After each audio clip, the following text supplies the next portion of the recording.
जात पात की करी विदाई, हिंदू हम सब भाई भाई के जयघोष से गूंजा चित्तौड़गढ़। समरसता, संगोष्ठी, संगत और पंगत में उमड़ा जन सैलाब।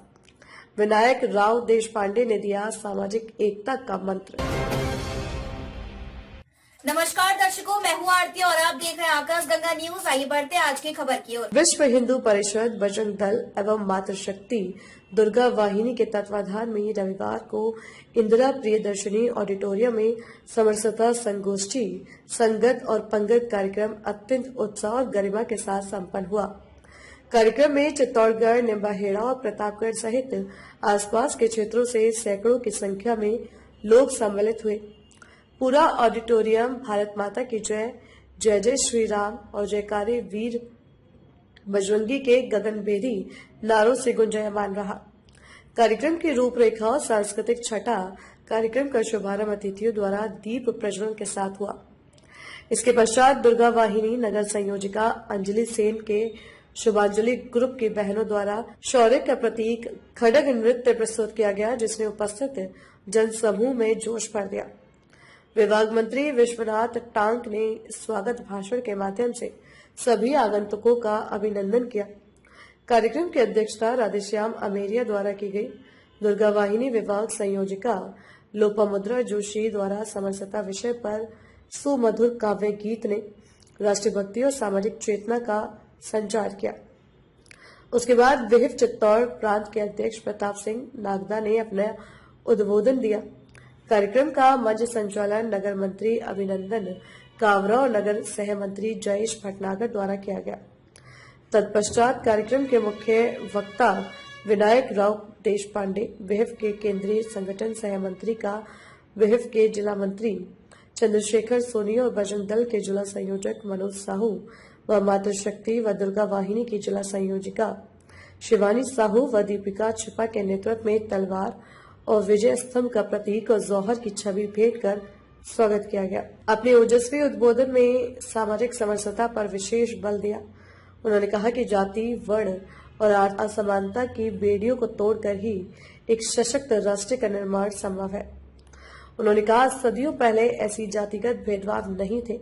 यह सब तो हमारी संस्कृति को नष्ट करने के षड्यंत्र के चलते मुगलों द्वारा किया गया है। हम सब एक देश में समरस होकर रहते थे। उसका जीता जागता उदाहरण हमारे यहाँ आयोजित होने वाले कुंभ मेले है, जहाँ बिना किसी जातिगत भेदभाव के एक घाट पर हर कोई स्नान कर सकता है। उन्होंने आह्वान किया कि छुआछूत और ऊंच नीच की भावना को जड़ से समाप्त कर हमें हिंदू सब भाई भाई के भाव को आत्मसात करना चाहिए और संगत और पंगत के महत्व को समझाते हुए उन्होंने स्पष्ट किया कि जब हम साथ बैठते हैं और साथ भोजन करते हैं तब हृदय की दूरियां मिटती हैं और अपनत्व बढ़ता है। सेवा ही धर्म के ध्येय को आत्मसात करते हुए समाज के वंचित और पिछड़े वर्ग को गले लगाना ही सच्ची ईश्वर सेवा है। उन्होंने सांस्कृतिक एकता पर जोर देते हुए कहा कि हमारी जड़ें एक है, हमारे पूर्वज एक है, इसलिए समाज में किसी भी आधार पर विभाजन स्वीकार्य नहीं है। कार्यक्रम में संत विनोद यति महाराज ने अपने आशीष वचन में कहा कि धर्म वही है जो जोड़ना सिखाता है, तोड़ना नहीं। अंत में बजरंग दल विभाग संयोजक योगेश दशोरा ने समरसता मंत्र का वाचन किया। कार्यक्रम के सफल आयोजन पर विहिप जिलाध्यक्ष किशन पिछोलिया ने सभी का आभार व्यक्त करते हुए सामाजिक समरसता का संदेश को जीवन में उतारने का आग्रह किया तथा आगे भी इसी तरह इसने सहयोग और आशीर्वाद की अपेक्षा की। संगोष्ठी के पश्चात ऑडिटोरियम परिसर में ही सामूहिक भोज प्रसाद का आयोजन हुआ, जहां सभी वर्गों के लोगों ने एक साथ बैठकर भोजन कर समरसता का जीवंत उदाहरण प्रस्तुत किया।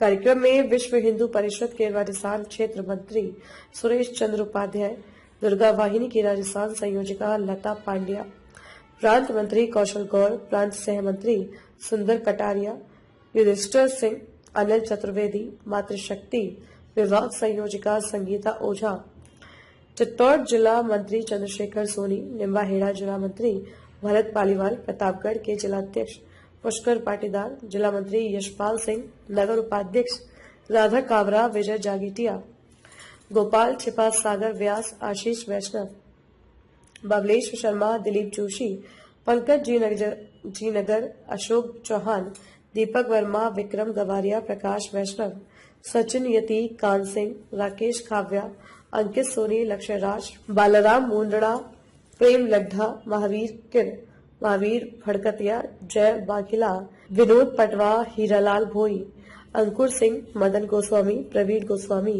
दुर्गा वाहिनी जिला सह संयोजिका ममता शर्मा, मातृशक्ति नगर संयोजिका सपना कीर, शक्ति साधना केंद्र प्रमुख पूर्वा साहू, बाल संस्कार केंद्र प्रमुख आरुषि पंड्या, जिला महाविद्यालय छात्रा प्रमुख श्वेता वैद्य, दुर्ग खंड संयोजिका रिया चौबीसा, सदर बाजार खंड संयोजिका आरती प्रजापत, निवेदिता सेन, प्राची डांगी, शानू पारासर, काजल खटीक, कृष्णा भील, निशी, नव्या, तनिषा सोलंकी, मीनल, खुशी, अर्पिता, आयुषी, जिया, अक्षता, दीक्षिता, नेहा, देवांश, कुलदीप, देवेंद्र, तनिष, बबलू, ईशान, भव्य, मिशु, गणेश, प्रतीक, जगदीश गंगवाल, अनिल इनानी, ओम प्रकाश शर्मा सहित सैकड़ों की संख्या में लोग शामिल हुए। उनकी ऊंचाई है।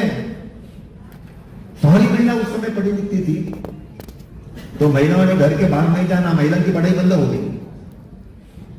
कोई एखादा अपने घर में पढ़ाता था, लेकिन 99.99% महिलाओं की पढ़ाई बंद हो गई। दूसरा निर्णय किया लोगों ने कि किसी भी महिला का चेहरा दूसरा पुरुष नहीं देखेगा, केवल उसका बेटा, उसका पति और उसका पिता, ये तीन ही पुरुष उसका चेहरा देख सकते हैं, बाकी कोई नहीं देख सकता। भारत में पहले पर्दा प्रथा नहीं थी। हमने रामायण महाभारत टीवी पे देखा, अभी भी देखते हैं। राम दरबार का चित्र अनेक लोगों के घरों में होता है, तो हमने मां सीता घूंघट में नहीं देखी, पर्दे में है, नहीं देखी। 12वीं सदी तक हिंदुस्तान में पर्दा प्रथा का उल्लेख नहीं मिलता। 12वीं सदी के बाद भारत में पर्दा प्रथा आई, इस्लाम के आक्रमण के बाद, पहले नहीं थी। अपने देश में पहले बाल विवाह नहीं थे। मां सीता का बाल विवाह नहीं हुआ, रुक्मिणी माता का बाल विवाह नहीं हुआ, द्रौपदी का बाल विवाह नहीं हुआ। चंद्रगुप्त मौर्य 24 साल के होने के बाद उनकी शादी हो गई है, उनका बाल विवाह नहीं हुआ। भारत में पहले बाल विवाह नहीं थे। बाल विवाह भारत में 1000 साल से प्रारंभ हो गए, पहले नहीं थे, इस्लाम के आक्रमण के बाद।